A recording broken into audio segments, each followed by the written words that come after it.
यह कहानी है एक ऐसी विधवा और खूबसूरत महिला की है जिसके पति की मृत्यु के बाद उसके जीवन में एक अजीब सा सन्नाटा और खालीपन छा गया था। उसकी कोई संतान नहीं थी और परिवार का भी कोई सहारा नहीं था।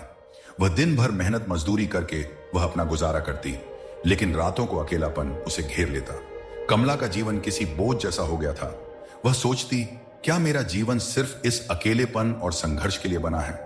क्या मैं कभी उस सुख और शांति को महसूस कर पाऊंगी जो मुझे पहले मिली थी?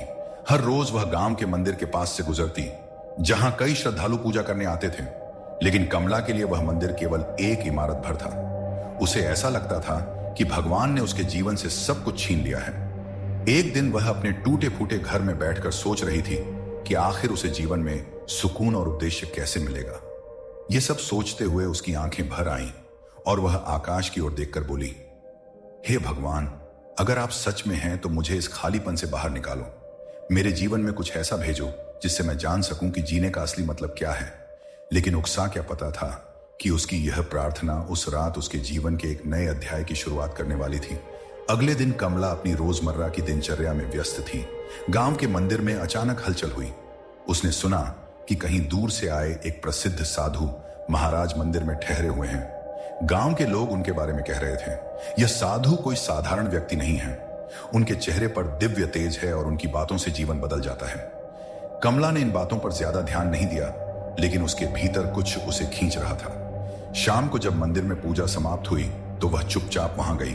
उसने देखा साधु महाराज एक पेड़ के नीचे ध्यान मग्न बैठे थे। उनका चेहरा शांत, आंखें बंद और चारों ओर एक अजीब सा सुकून था। कमला के कदम खुद ब खुदा थी, जो सीधे कमला के दिल को छू गई। साधु ने मुस्कुराते हुए कहा, बेटी पूछो। कमला के मन में कई सवाल उमड़ रहे थे, लेकिन वह कुछ बोल नहीं पाई।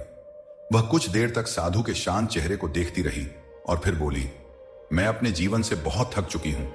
अकेलापन मुझे खा रहा है। मुझे समझ नहीं आता कि जीने का उद्देश्य क्या है। साधु ने उसे ध्यान से सुना और बोले, अकेलापन केवल एक अवस्था है। यह तुम्हारे भीतर के असली स्वरूप को जानने का अवसर भी हो सकता है, लेकिन तुम इसे एक पीड़ा की तरह देख रही हो। उनकी बातों ने कमला के मन में हलचल मचा दी। उसने पहली बार महसूस किया कि शायद उसकी परेशानियों का हल इन साधारण दिखने वाले साधु के पास हो सकता है। उस एक मुलाकात ने कमला के भीतर बदलाव की चाहत जगा दी। कमला उस दिन साधु महाराज से मिलकर घर लौटी, लेकिन उनका शांत चेहरा और करुणा में शब्द उसके मन से हट नहीं रहे थे। उसने रात भर उनकी बातों को याद किया। उनकी आंखों में जो शांति थी वह उसे बेचैन कर रही थी। उसने सोचा, कैसे कोई इतना शांत और संतुलित हो सकता है? उनकी आंखों में ऐसा क्या है जो मुझे अंदर तक खींच रहा है? अगले दिन सविता फिर से मंदिर गई। उसने साधु महाराज को दूर से देखा, जो एक छोटे से चबूतरे पर बैठे हुए ध्यान कर रहे थे। सविता उनके पास जाने की हिम्मत जुटा रही थी, लेकिन वह रुक गई और उन्हें दूर से देखती रही। अब वह रोज मंदिर जाने लगी, कभी पूजा के बहाने तो कभी सिर्फ साधु को देखने के लिए। उसने महसूस किया कि वह उनके ज्ञान और शांति की ओर खींचती जा रही थी। यह आकर्षण मोह या वासना नहीं था, बल्कि उनके व्यक्तित्व की गहराई और आत्मिक ऊर्जा ने सविता के भीतर एक अजीब सी जिज्ञासा जगा दी थी। एक दिन उसने साहस जुटाकर साधु महाराज से पूछा, महाराज, आप इतने शांत कैसे रहते हैं? क्या आपको कभी किसी चीज की कमी महसूस नहीं होती? क्या आपके मन में कोई इच्छा नहीं उठती? साधु ने उसकी ओर देखकर कहा, शांति भीतर से आती है बेटी। जब मनमोह और कामना से मुक्त हो जाता है तब सच्चे सुख का अनुभव होता है। उनके यह शब्द सविता के मन में गूंजने लगे। उसने खुद से पूछा, क्या यह संभव है? क्या मैं भी उस शांति को पा सकती हूं? कमला का साधु के प्रति आकर्षण और उनकी बातों को समझने की चाह और गहरी होती गई। वह उनकी उपस्थिति में एक अजीब सी सुकून महसूस करती थी और हर दिन उनसे कुछ सीखने की कोशिश करती थी। कुछ दिनों तक साधु महाराज से मिलते जुलते हुए कमला के मन में हिम्मत बढ़ी। फिर एक दिन उसने साधु से अपने दिल की बात कहने का निर्णय लिया। वह मंदिर गई और उनके सामने बैठकर धीरे से बोली, महाराज, मैं आपसे कुछ कहना चाहती हूँ। मेरे मन में कई सवाल हैं जो मुझे परेशान कर रहे हैं। साधु ने शांत स्वर में कहा, पूछो बेटी, जो भी प्रश्न तुम्हारे मन को बोझिल कर रहे हैं उन्हें बाहर निकाल दो। कमला ने झकते हुए कहा, महाराज, मैं अपने अकेलेपन से बहुत थक चुकी हूं। मुझे लगता है कि आप ही वह व्यक्ति हैं जो मेरे जीवन के खालीपन को भर सकते हैं। जब मैं आपके पास होती हूं तो मुझे एक अजीब सी शांति महसूस होती है। लेकिन फिर यह सवाल उठता है कि यह भावना सही है या गलत? क्या यह मोह है? क्या मैं पाप कर रही हूं? साधु ने कुछ देर मौन रहकर उसकी बात सुनी, और फिर बोले, बेटी, तुम्हारे मन में जो आकर्षण है वह स्वाभाविक है, लेकिन यह समझना जरूरी है कि यह मोह और कामना की एक अवस्था है। यह अस्थायी है और समय के साथ बदल जाएगी। मनुष्य का स्वभाव है बाहरी चीजों में सुख और शांति ढूंढना, लेकिन सच्चा सुख भीतर से आता है। कमला ने पूछा, लेकिन महाराज, यदि मोह और कामना अस्थायी है तो यह बार बार क्यों महसूस होती है?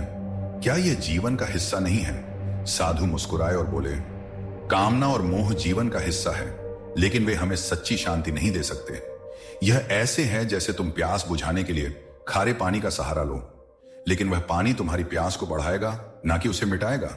सच्ची शांति तभी मिलती है जब तुम अपने भीतर के स्रोत को पहचानो। सविता ने फिर सवाल किया, क्या यह संभव है कि कोई भी अपनी इच्छाओं को पूरी तरह त्याग दे? आप भी तो कभी मेरे जैसे ही थे, आपने यह शांति कैसे पाई? कमला की बात सुनकर साधु ने उत्तर दिया, बेटी, त्याग का अर्थ इच्छाओं को दबाना नहीं है, बल्कि उनके स्वभाव को समझना है। जब तुम्हें यह एहसास हो जाएगा कि इच्छाएं केवल भ्रम है, तब वे खुद ही तुम्हारे जीवन से समाप्त हो जाएंगी। जैसे दीपक के जलने से अंधकार मिट जाता है, वैसे ही आत्मा का ज्ञान पाकर मोह और वासना का अंधकार भी खत्म हो जाता है। साधु की बात सुनकर कमला थोड़ी परेशान हुई और सोचने पर मजबूर भी उसे महसूस हुआ कि उसके भीतर जो बेचैनी थी वह केवल बी चीजों से संतुष्ट पाने की चाहत थी। लेकिन क्या वह इस सच्चाई को पूरी तरह समझ पाएगी? यह सवाल अब भी उसके मन में गूंज रहा था। सविता ने साधु महाराज की बातों को गहराई से सोचना शुरू किया। उनके शब्द उसके मन में बार बार गूंज रहे थे। सच्चा आनंद तुम्हारे भीतर है, इसे बाहर मत ढूंढो। साधु से मिलने के बाद उस रात उसने अपने जीवन पर विचार किया। उसने खुद से पूछा, मैं इतने समय से किस चीज की तलाश कर रही हूं? क्या वह शांति जिसे मैं साधु महाराज में देखती हूं मेरे भीतर नहीं हो सकती? यही बातें उसको पूरी रात बेचैन करती रही, लेकिन जैसे तैसे उसने वह रात गुजरी। फिर अगले दिन कविता ने मंदिर जाकर साधु से कहा, महाराज, आपने कहा कि सच्चा सुख मेरे भीतर है, लेकिन मुझे समझ नहीं आता कि मैं इसे कैसे महसूस करूं। मैं हमेशा बाहरी चीजों में इसे ढूंढती रही हूं। क्या आप मुझे कोई मार्ग दिखा सकते हैं? साधु मुस्कुराए और बोले, बेटी, आत्मा का सुख पाने के लिए सबसे पहले मन को स्थिर करना जरूरी है। ध्यान और आत्मनिरीक्षण तुम्हें इस मार्ग पर ले जाएंगे। बाहरी संसार की चंचलता से मुक्त होकर जब तुम अपने भीतर देखोगी, तब तुम उस आनंद को महसूस करोगी जो सदा से तुम्हारे पास था। कमला ने साधु की सलाह मानी। उसने धीरे धीरे ध्यान और साधना शुरू की। शुरुआत में उसका मन भटकता रहा, लेकिन समय के साथ उसने अपने भीतर की शांति को महसूस करना शुरू किया। एक दिन ध्यान करते हुए सविता को ऐसा महसूस हुआ जैसे उसका मन सारी चिंताओं और इच्छाओं से मुक्त हो गया हो। उसे समझ आया कि वह जिस खालीपन को भरने की कोशिश कर रही थी, वह दरअसल उसके मन का भ्रम था। असली सुख और पूर्णता उसकी आत्मा में थी, जो वह अब महसूस कर रही थी। फिर वह साधु के पास गई और बोली, महाराज, मैं अब समझ गई कि जो आनंद में बाहर ढूंढ रही थी वह मेरे भीतर था। मैंने इसे पहली बार महसूस किया है। साधु ने कहा, बेटी, यही आत्मज्ञान है। अब इसे स्थिर रखने का अभ्यास करो। जब तुम्हारा मन मोह और वासना से ऊपर उठेगा, तभी तुम सच्ची शांति और पूर्णता का अनुभव करोगी। साधु की बात सुनकर कमला ने साधु को प्रणाम करके धन्यवाद किया और अपने नए जीवन की शुरुआत की। वह अब एक नई दृष्टि और नई ऊर्जा के साथ अपने जीवन को जीने के लिए तैयार थी। उसने जाना कि बाहरी मोह और इच्छाएं अस्थायी हैं और सच्चा आनंद आत्मा के भीतर छिपा हुआ है। कमला के जीवन में अब सब कुछ बदल चुका था।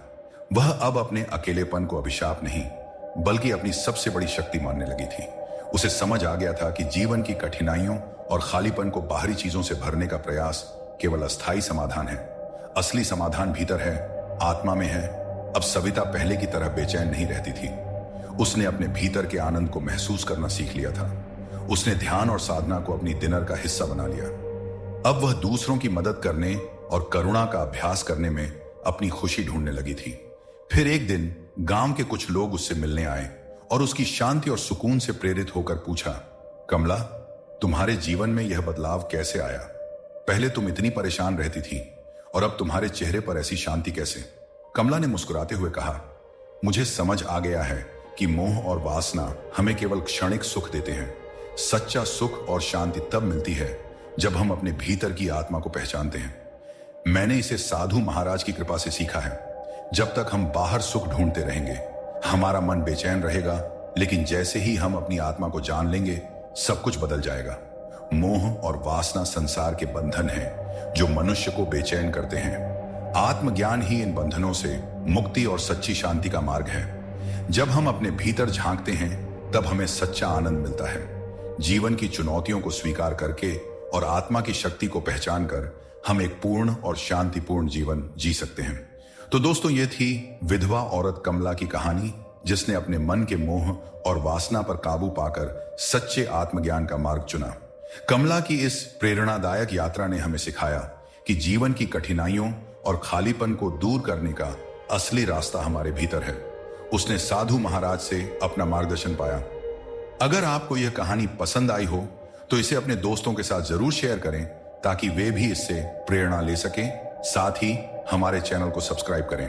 धन्यवाद।